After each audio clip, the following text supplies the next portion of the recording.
Et je vais commencer par des remerciements, évidemment. Un remerciement vis-à-vis, j'ai commencé par là, dans mon introduction, c'était de remercier Nadia et Fabienne, évidemment, mais aussi les co-responsables du GT Maghreb-Moyen-Orient, du GT Histoire, Mémoire, Archives, Gilles Manseron et Emmanuel Naquet.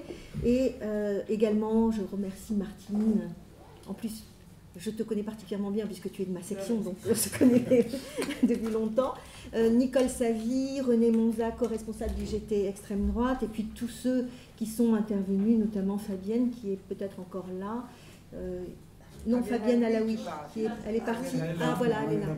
Voilà, mais, et toute l'équipe, hein, il y a d'autres, il y en a d'autres, mais tous ceux qui ont participé pour que ce soit un succès, parce que je trouve que c'est quand même un succès, qu'on va sortir content de ce séminaire, enfin en tout cas moi, je sors contente de ce séminaire, et je trouve que c'est aussi un succès de participation, ce qui montre que c'était vraiment nécessaire de faire ce séminaire. On a vu hein, en visio et puis dans la salle, et donc mais pas seulement pour la participation, mais aussi parce que ça veut dire que ça nourrit nos réflexions, et en ce sens c'est aussi un succès de voir qu'on est nourri de tout ce qui a été dit. Et ça va nous permettre aussi d'approfondir nos mobilisations. Donc de ce point de vue-là, c'est très bien. Et comme l'a rappelé Emmanuel dans son travail, ben, ce n'est pas un sujet qui est nouveau. Ça a été dit aussi par plusieurs, que ça s'enracine dans le passé pour nous. Hein. Benjamin Stora a dit l'importance de l'affaire Dreyfus, on ne va pas revenir dessus. Mais aussi l'importance c'était ça qui m'a intéressée, pour les Juifs d'Algérie. Je ne savais pas que ça avait eu une incidence dans leur propre histoire. Il y a Annette Vivorka qui a aussi rappelé l'exécution de Victor Bach et d'Ilona, et il a été rappelé aussi ce qui était mis sur leur corps. Moi, ça m'a sensibilisée. Comme Nicole Savy, je vais avoir aussi une pensée pour Michel Tubiana, parce que lorsqu'il y a eu l'hommage qui lui a été rendu, je ne sais pas si vous vous souvenez, il y a eu un passage de sa plaidoirie au procès Papon, et donc je trouve que c'est important aussi d'y penser, parce que c'était un moment fort. C'est pareil, lorsqu'il y a eu l'hommage à Henri, il y a eu un passage de sa plaidoirie lors du procès Touvier. C'est des moments forts où la Ligue a été représentée par ces hommes extraordinaires, par ces avocats extraordinaires qu'on remercie. Nous luttons bien sûr contre le révisionnisme. Vous savez que nous avons lutté contre Dieudonné, ça a été dit. Et le problème, c'est justement aussi de se dire, alors vous savez qu'il y a des limites à la liberté d'expression, mais là, ce que dit la Cour européenne des droits de l'homme, et j'ai trouvé ça très intéressant, puisqu'il est allé jusque devant la Cour européenne, hein, et ce qui est très intéressant, c'est que la Cour européenne nous dit, là, il y a un article dans la Convention qui dit on n'a pas le droit d'utiliser les articles de la Convention dans un sens qui serait contraire au but même de la Convention.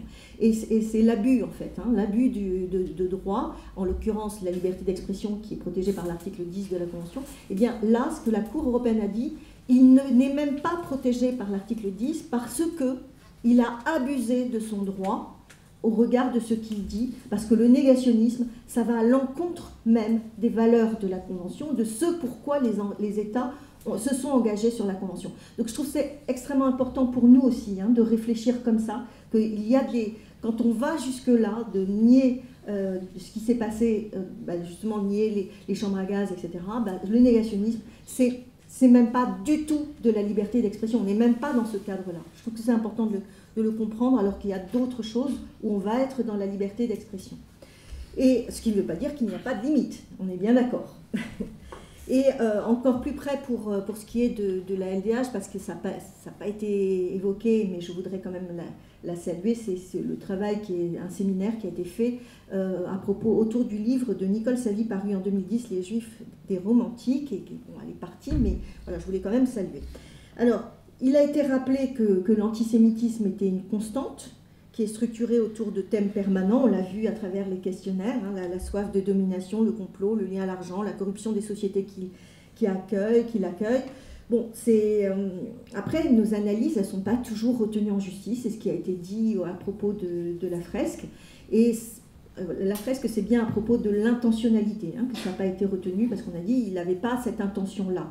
Pour autant, ça veut bien dire que et ça a été débattu, hein, je tiens à le signaler que le fait d'aller ou non en justice a été débattu au sein du comité national, et ce qui a emporté l'adhésion vis-à-vis du recours, c'est le fait que ce sont des récurrences d'iconographie, en fait, de l'antisémitisme des années 30. Et que c'est exactement, finalement, calqué dans la façon de procéder. Et c'est ça qui a emporté l'idée qu'il fallait y aller, mais ça veut dire une certaine culture, quand même, de l'antisémitisme. Et c'est ça qui n'est pas évident. Et donc voilà, c'est pas fini, mais ça signifie aussi qu'il y a besoin de formation, on est bien d'accord. Donc on a cette question de... il a été dit par Jean-Yves Camus, et je trouve ça intéressant qu'ils nous disent, finalement à la Ligue, vous devriez aller un peu plus contre les livres qui sont antisémites. Je trouve ça intéressant. Après, il faut être conscient aussi que ça réclame beaucoup de travail, hein, parce que ça veut dire qu'il faut bien démontrer que tel livre... la parution, il faut démontrer les passages qui sont clairement antisémites, etc. Donc pourquoi pas, mais à condition qu'il y ait des volontaires pour travailler. Hein. Voilà.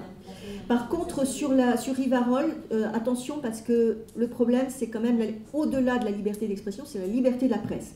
Donc on peut attaquer, et nous attaquons quand même relativement régulièrement, des propos notamment de Zemmour. On a gagné quand même tous nos procès contre Zemmour. Bon, c'est pas trop dur, vous allez me dire, hein. Mais bon, on le fait régulièrement. C'est plus compliqué parce que si on dit interdire, c'est une censure. C'est de l'a priori, c'est pas de l'a posteriori, une fois que c'est écrit, où on dit là, c'est de la provocation à la haine raciale. Là, c'est... On vient encore de gagner là, à propos d'une députée qui avait tenu des propos aussi, c'est une ancienne députée, mais c'est bon, voilà, c'est pour vous dire qu'on fait des recours. Donc, ce qui est compliqué aussi, c'est que si l'antisémitisme il y a maintenant une rhétorique, c'est ce que Balázs Berkowitz nous a expliqué, qu'il y a toute une rhétorique où certains considèrent qu'il y a un philosémitisme d'État, et que de ce fait, si on défend, si on prend la défense des musulmans, c'est parce que la défense des juifs, finalement, elle est prise par l'État, et donc il y aurait à ce moment-là une grille de lecture. Bon, le problème, c'est que c'est ce qu'on nous oppose. C'est ce qu'on nous dit aussi, c'est qu'on nous dit, mais finalement, on renverse les choses, hein, quand on entend certains qui nous disent, mais finalement, vous défendez plus que les musulmans. Ça a même été dit... par exemple par Richard Malka, hein, c'est ce qu'il dit dans son ouvrage.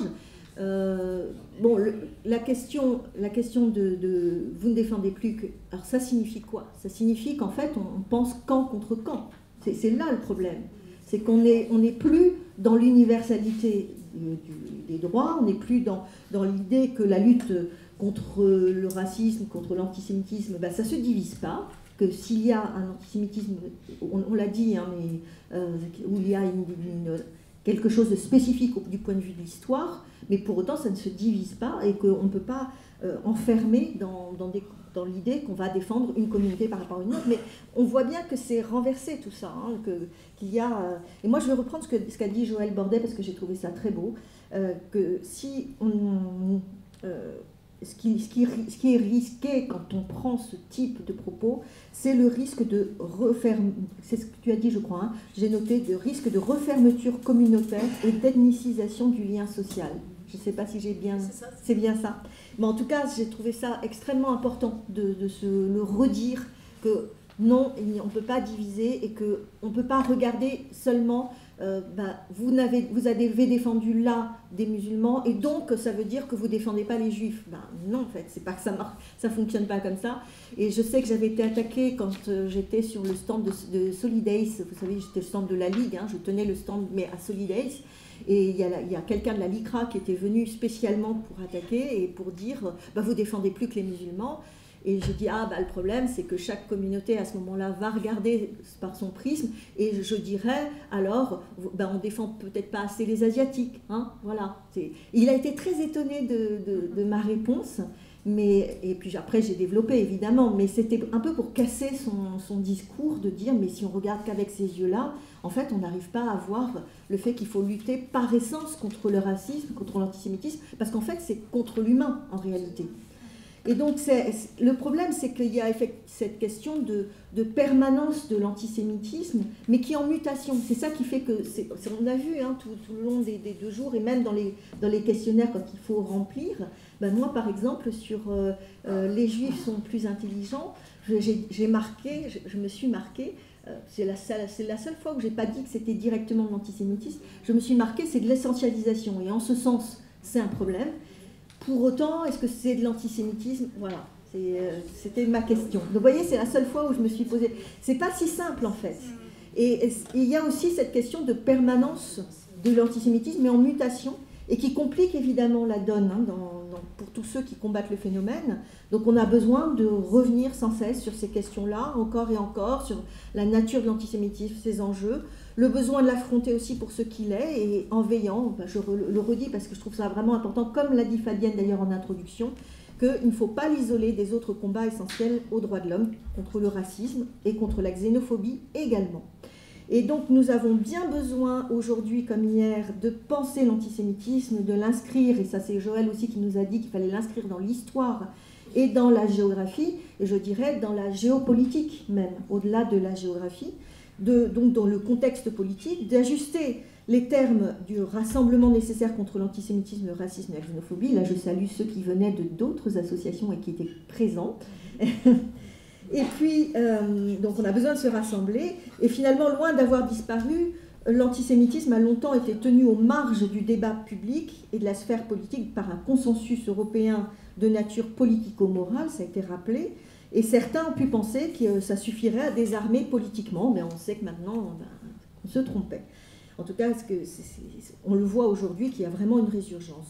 Et il a été question plusieurs fois de différents facteurs d'importance variable qui sont intervenus ces dernières décennies, qui ont fait que les termes du débat ont été modifiés. Il a été question, j'ai plus eu souvenir j'ai pas retrouvé dans mes notes, qui a parlé de la guerre des 6 jours, mais en tout cas il en a été question, et ça a introduit ça a introduit un nationalisme agressif dans l'équation. Là, il a été rappelé, bien sûr, les attentats terroristes, hein, parce que là, ça exacerbe les peurs, les haines. Et puis, il y a l'émergence d'un courant islamophobe transparti qui a largement contribué à brouiller les cartes, parce que ça a enrôlé la lutte contre l'antisémitisme dans une croisade contre le terrorisme, l'islamisme, le séparatisme, tout ce qu'on veut. Bon, voilà, le problème, il est là, c'est maintenant, c'est rentré dans un débat politique où on finalement l'utilise contre autre chose, et ça ne fait qu'exacerber évidemment l'antisémitisme aussi.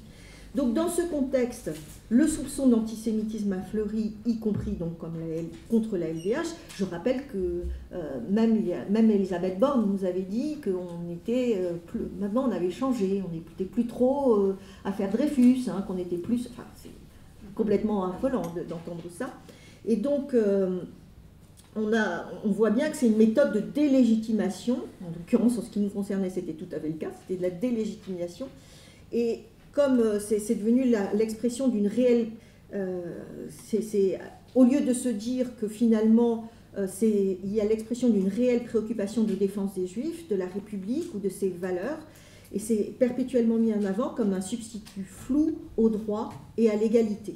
Donc moi, je dis ça parce qu'on est tout le temps maintenant à entendre, mais ce sont les valeurs de la République, y compris sur la laïcité, hein, on entend ce sont les valeurs de la République. Et ça, je voudrais le signaler, parce que nous ne sommes pas sur des questions de valeurs, en fait, là. On est aussi sur des questions de droit et de principe d'égalité. Ce n'est pas la même chose. Donc il y a une reconfiguration du paysage politique autour de la question de la lutte contre l'antisémitisme, et puis qui a été au centre de calculs, tensions, rapports de force, et je dirais, n'en déplaise à Denis Charby qui a récusé ce mot, à des instrumentalisations diverses. Donc ça s'est traduit par une offensive sémantique, avec l'idée d'avoir une définition officielle en fait, de l'antisémitisme.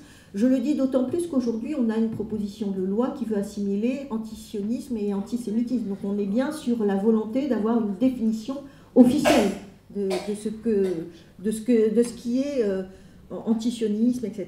Alors qu'on a vu avec Jonas Pardo qu'il nous a bien montré qu'en fait, il y avait une vraie différence entre les deux, et que même ceux qui se disaient antisionistes, il y avait plusieurs raisons possibles, avec parfois même pas de l'antisionisme d'ailleurs, en pensant que c'est équivalent à la critique de Netanyahou, si j'ai bien tout entendu de ce qu'il a dit. Alors, cette guerre des mots a malheureusement bénéficié de plusieurs points d'appui qui la légitiment. D'abord parce qu'il y a eu vraiment une remontée de l'antisémitisme, c'est réel. Il y a de propos ou d'actes antisémites. Alors le problème, c'est aussi qu'on n'a pas vraiment de chiffres concrets, mais on peut se dire que quand même, il y a une remontée d'actes antisémites. Et quand je dis le chiffre, j'entends par là qui différencie bien le graffiti, par exemple, parce que c'est un acte aussi, hein, le graffiti, même sur le fait de marquer une maison, c'est encore différent de le mettre sur un mur, etc. C'est pas assez précis, en fait. On devrait. C'est ça, mais on peut dire que globalement, on a une augmentation de l'antisémitisme. Ça, on risque pas de se tromper.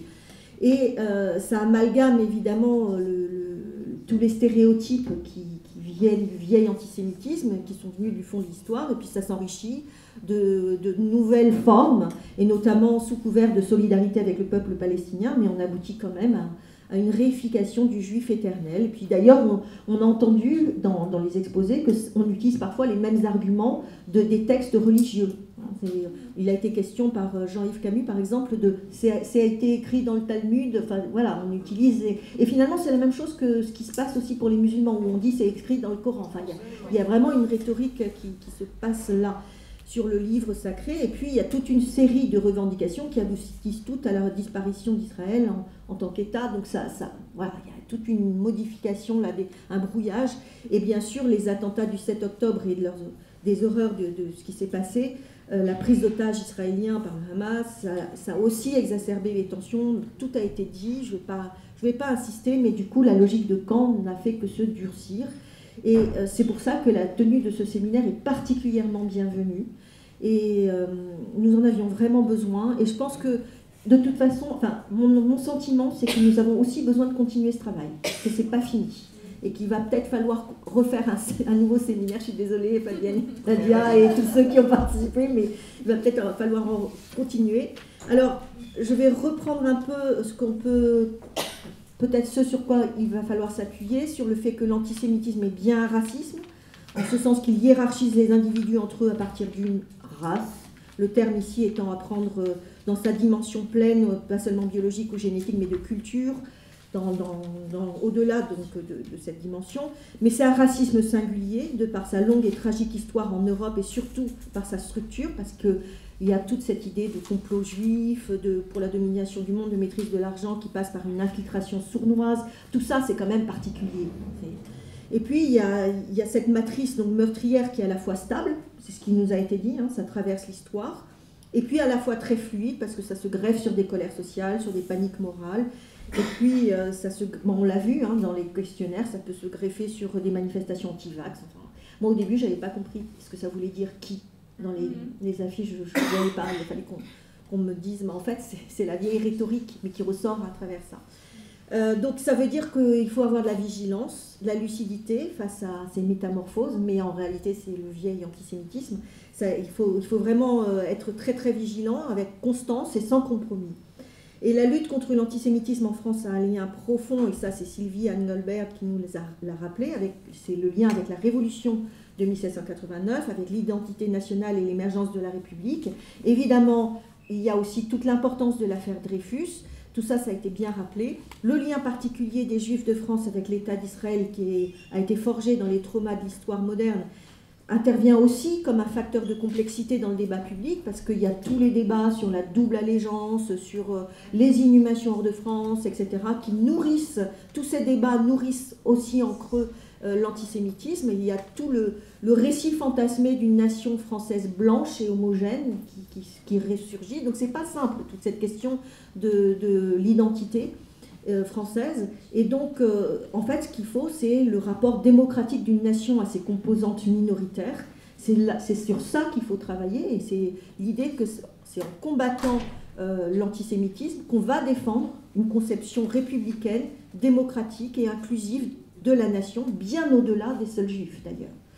Alors enfin, le combat singulier à mener contre l'antisémitisme est inséparable de celui que nous menons contre tout ce qui vise à dégrader l'humanité commune, que ce soit par l'exclusion raciale, par l'exclusion religieuse ou sociale. Merci et bonne fin de journée.